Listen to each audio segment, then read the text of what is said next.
பாஜக booth committee முகவர்கள் மாநாடு. அண்ணாமலை அவர்கள் எடப்பாடி பழனிசாமி அவர்களை அவர்தான் முதலமைச்சர் வேட்பாளர்னு சொல்லிட்டாரு. அதை சொல்ல வேண்டியது நயினார். இவரு முதல்ல என்ன சொன்னாருன்னா அவருக்கு எதிராக தான் நான் அப்படி நல்லா பேசிட்டு இருந்தாரு. இப்ப திடீர்னு ஒரு பல்ட்டி அடிச்ச மாதிரி இருக்குல்ல. அதெல்லாம் சொல்லிதான் கட்சி விட்டு வெளியே தோர்த்தினாங்க. எப்படியா சேர்ந்துக்கலாம்னு சொல்லிட்டு பழனிசாமி வாழ்க்கைங்கிறாரு. அமித்ஷா அவர்கள் அதே மேடையில ஒரு கணக்கு ஒண்ணு சொல்றாரு சார். அதிமுக 21, நாங்க 18, 39% வாக்கு நாங்க எடுத்துருவோம் அப்படின்னு சொல்றாரு. அவ்வளவுதான். என்ன அநியாயமா இருக்குது. அப்ப எலெக்ஷன் கமிஷன் இவ்வளவு செலவு பண்ணி என்ன பிரயோஜனம்? மோடியை நினைச்சா பாவமா இருக்கு. உனக்கு காப்பாற்ற வேண்டிய ஆளுங்களை இப்படி ஒரு ஆளுங்களை கூட்டு வந்து ஏன் மாட்டிட்டு முடியும்? தீபாவளி என்று ஒரு பரிசு தரப்போகிறேன் அப்படின்னு சொல்லி இது படத்துக்கு அவர் திட்டப்பட்டிருந்தாங்க. மோடி ராஜினாமா செய்வது அந்த மகிழ்ச்சி அப்படின்னு அந்த அளவுக்கு போயிட்டு இருக்கு.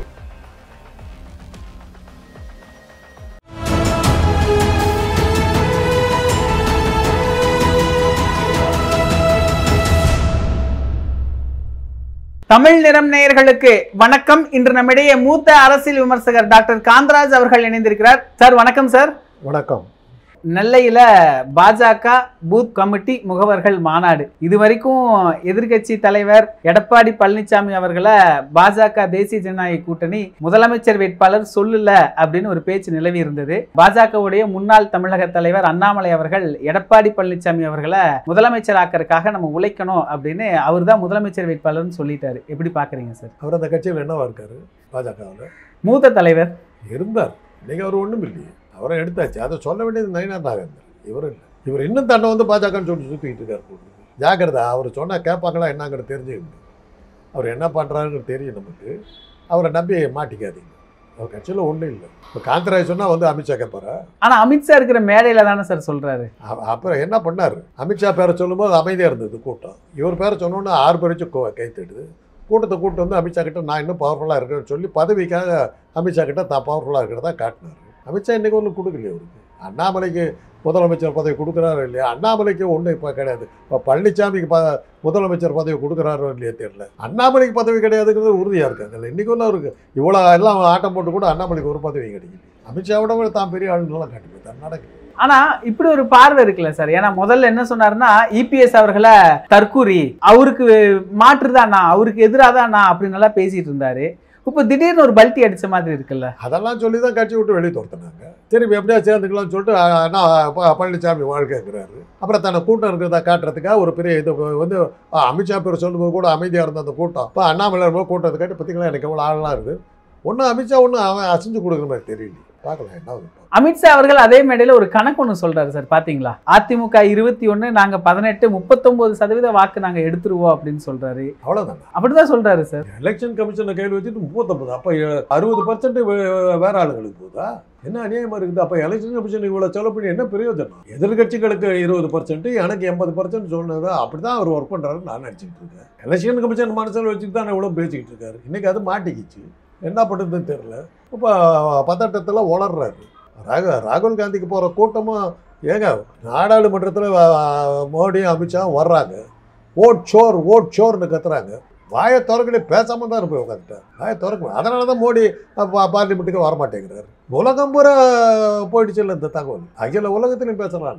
எந்த அளவுக்கு கேவலம் ஆயிடுது. ஒரு பிரைம் மினிஸ்டர் பார்லிமெண்ட்டுக்குள்ளாரியே ஓட் ஷோர்னு சொல்லி அசிங்கப்படுத்துறது வேற யாருக்குமே கிடையாது. அந்த புகழெல்லாம் இவருக்கு தான். இதெல்லாம் வச்சுக்கிட்டு என்ன பண்ண முடியும்? துல்லியமாக இன்னைக்கு ஆரம்பித்து வச்சது யார்? நான்லாம் அதை பேசிக்கிட்டு இருந்தேன். என்னையெல்லாம் பைத்தியக்காரன் நீங்கள் நான் கேட்டுக்கிட்டோம். இப்போ வந்து எல்லாம் போய் பெரிய லெவலில் போய் நிறுவனம் வந்து ஒருத்தர் மாற்றி ஒருத்தர் நிரூபிச்சுக்கிட்டே இருக்காங்க. ஆதாரத்தை காட்டிக்கிட்டே வர்றாங்க. இன்னைக்கு கோர்ட்டு கிளீனாக சொல்லிடுச்சு. 65 லட்சம் பேர் மரியாதையை சேர்த்து நிறுச்சு. எவ்வளோ கஷ்டப்பட்டாங்க. ஆதார் கார்டு வந்து நம்ப முடியாது. ஆனால் வீட்டு நம்பரே இல்லாமல் பிளாட்ஃபார்மில் இருக்கணும்னு நம்புவோம். எலெக்ஷன் கமிஷன் எவ்வளோ முரண்பாடு. 0ன்னு போட்டுருது. அவங்களாம் பிளாட்ஃபார்மில் இருக்கான். அவங்களுக்கு ஓட்டு விடுங்க விட்டான். ஆதார் கார்டு காட்டினா கிடையாதான். என்ன இதெல்லாம் வைத்தியம்? அதாவது மோடியை நினைச்சா பாவமாக இருக்குது. உனக்கு காப்பாற்ற வேண்டிய ஆளுங்களை இப்படி ஒரு ஆளுங்களை கூட்டு வந்து ஏன் மாட்டிட்டு முடிக்கிறது? அவர் ரெண்டாவது மோடி முதல்ல அவருடைய வீடியோகிராஃபர்ஸ் எல்லாம் மாற்றணும். என்ன பண்ணிடுறாங்கன்னா ஆளே இல்லாத இடத்துல நின்றுட்டு கையாட்டுவார்.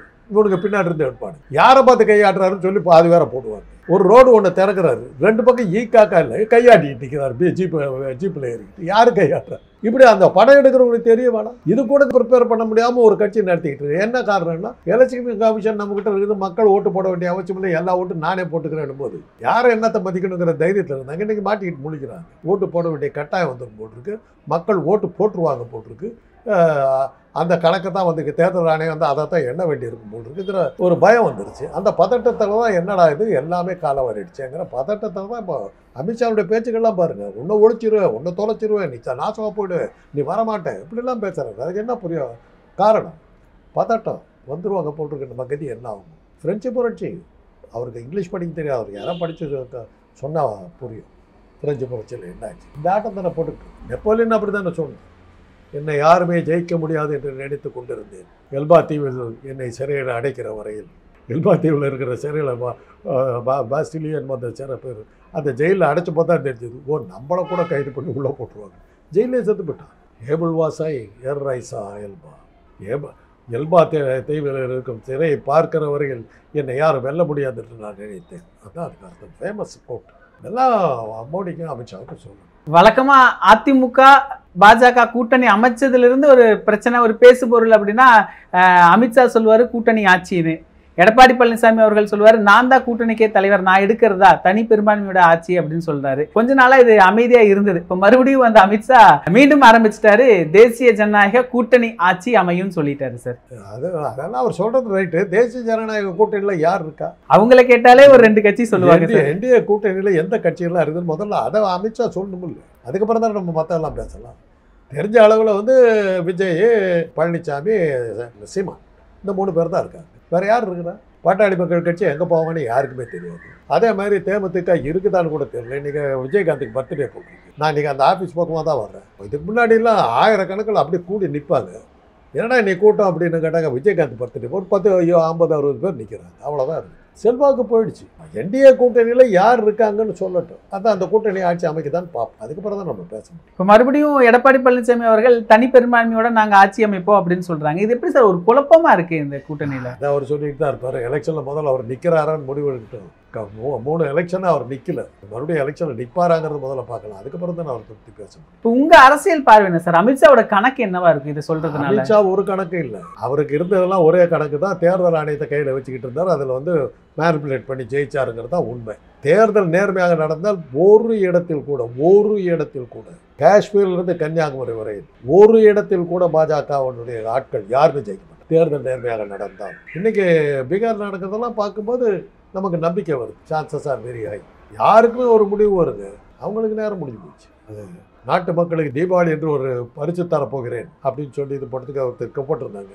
மகத்தான செய்தியாக இருக்கும். மோடி ராஜினாமா செய்வது அந்த மகிழ்ச்சி அப்படின்னு அந்த அளவுக்கு போயிட்டு இருக்கு. People are expecting his resignation is ouster. அவரை வெளியே அனுப்பணுங்கிறதுல மக்கள் ரெடியாக இருக்காங்க. அதுதான் உண்மை. அதிமுகல எடப்பாடி அவர்களுடைய பேச்சை கேட்டு டிடிவி, ஓபிஎஸ் அவர்கள் எல்லாம் வெளியே அனுப்பிட்டாங்களே சார். இதுக்கு பின்னாடி என்ன இருக்கு சார்? என்ன கதை இருக்கு? கட்சி ஒன்றா இருந்தாக்கா அவங்க ஸ்ட்ராங்காக நிற்பாங்க. சசிகலா தலைமையில் இருந்தாக்கா அவங்க ஸ்ட்ராங் ஆகிடுவாங்க சொல்லி தானே சசிகலா வெளியே வர விடாம இன்னைக்கு ஒன்றும் வர விடலையே. அந்த அம்மாவை பெய கண்டு அலற மாதிரி அலறாங்கல்ல. எதனால? அந்த அம்மா வந்துருச்சுன்னா ஜெயலலிதா மாதிரி அது ஏதோ பண்ணிடுச்சுன்னா என்ன பண்ணும்? ஏன்னா அந்த அம்மா நிரூபிச்சது. சட்டமன்ற உறுப்பினர் அத்தனை பேரும் சேர்ந்து வந்து அந்த அம்மாவை வந்து முதலமைச்சர்னு சொல்லி தேர்ந்தெடுத்துட்டாங்க. அன்னைக்கு தான் பார்த்தாங்க, ஓ விட்டா அதிமுக ஒன்றா சேர்ந்தால் நம்ம புடியிலேருந்து போயிடுவாங்க. முதல்ல இந்த மாலை கட் பண்ணு, ஜெயிலில் தேட்டாங்க. ஜெயிலில் தேடி அந்த மாலை வெளித்தள்ளினாங்க. இதை 4ஆக பிரித்தாங்க, உடைச்சிட்டாங்க. இன்றைக்கி அதிமுக ஒன்றும் இல்லாமல் போயிடுச்சு. அண்ணாவாக இருக்குது, அதிமுகவில் ஆயி ஒன்றா இருக்குது, தீ ஒன்றா இருக்குது, மூ ஒன்றா இருக்குது, கா ஒன்றா இருக்குது. கேள்வி போச்சு. கடைசி 3 எலெக்ஷனில் அண்ணாமலைக்கு இவ்வளவு அது பழனிசாமி கொடுத்து எலெக்ஷனில் எண்ணிக்காம போயிட்டாங்க. அதுக்கு பிறகு என்ன இருக்குது? அவரை பற்றி பேசுறது என்ன இருக்குது? 10 தோல்வி பழனிசாமி. அந்த வகையில் பார்க்கும்போது நான் சீமானெல்லாம் பாராட்டுவேன். தோத்தாலும் என்ன ஆனாலும் பரவாயில்ல, டெபாசிட் இது ஒன்றும் வாங்கவே இல்லை. தேர்தல் நின்னவனமாக இருக்கார். அந்த காலத்தில் அங்கண்ண செட்டியார் சேலத்தில் இருப்பார். இதில் மதுரையில் வந்து ஒரு ஆள் இருப்பார், அவர் சௌராஷ்டிரா. அவங்கெல்லாம் ஒவ்வொரு எலெக்ஷன்லையும் வந்து நிற்பார். அவர் அங்கண்ண செட்டியார் ஒரு விளம்பரம் போடுவார், ஜனாதிபதி தேர்தல் தவிர மற்ற எல்லா தேர்தல்களிலும் யாம் போட்டியிடுகிறோம். அந்த மாதிரி எல்லா தேர்தலையும் அவர் உடனே டெபாசிட் கட்டிவிடுவார். கட்டி போய் நின்றுடுவார். அவருக்குன்னு ஒரு 1000 ஓட்டு கொடுத்து அந்த 1000 ஓட்டு வாங்கி கொடுத்தாரு. அது மாதிரி சீமான் தைரியமாக நிற்கிறாரு. அந்த 4000 ஓட்டு 3000 ஓட்டு ஏதோ ஒரு கணக்கு கொண்டு வச்சிருக்காரு, அது வாங்கிட்டு போயிடுறாரு. அந்த தைரியம் கூட பழனிசாமிக்கு இல்லை. இப்ப இருக்கிற சூழ்நிலையில அமித்ஷா அந்த வருகை, இந்த தேர்தல் கணக்கு இது என்னவா இருக்கும் சார்? பூத் கமிட்டிங்கிறது அது தேர்தல் ஆணையத்துக்கு என்னென்னலாம் பண்ணணும், எப்படியெல்லாம் அட்ஜஸ்ட் பண்ணுங்கிறத தான் அதெல்லாம் செட் பண்ணுறதுக்கு தான் வரும். ஒரு உள்துறை அமைச்சருக்கு எலெக்ஷனுக்கு என்னங்க சம்பந்தம்? அவரே வர்றாரு ஒவ்வொரு எலெக்ஷனுக்கும், அது அவருடைய வேலையாது. கட்சிக்காரங்களை சந்திக்கிறது, கட்சிக்காரர்களை சந்திக்கிறது வேற. பூத் கமிட்டி எல்லாம் போடுறது அந்தந்த ஊர் நிர்வாகிகள் போடணும். இவரே போடுறாரு அமைச்சர், நாட்டுடைய உள்துறை அமைச்சர். உள்துறை அமைச்சர் அவருக்கு என்ன இந்த வேலை? ஏற்பாடு பண்ணுறாரு. இன்றைக்கி தேர்தல் ஆணையம் மாட்டிக்கிச்சு, இப்போ தடுமாறுறாரு. அதனால தான் அவன் வீரா வேசமாக பேசுகிறாரு. வர விட மாட்டேன், இருக்க விட மாட்டேன். இத்தனை தடவை வந்து பார்த்தா அதை சொல்லி, ஏன்னா தேர்தல் ஆணையத்தை நம்ம செட் பண்ணிட்டு இந்த சிம் கார்டு எடுத்து இந்த சிம் கார்டு சொல்லணும் போதுங்கிறது அந்த அளவில் இருந்தது. இன்றைக்கி மாட்டிக்கிச்சு, விட போகிறது இல்லை யாரும். நீதிமன்றமும் தேர்தல் ஆணையத்தை கண்ணாபின்னு பிடிச்சிருச்சு. டெஸ்பரேட், பதட்டம், என்ன பண்ணுறது? அதனால தான் தேர்தலுக்கு 6 மாதத்துக்கு முன்னாடி இங்கே வந்து உட்காந்துருக்காரு.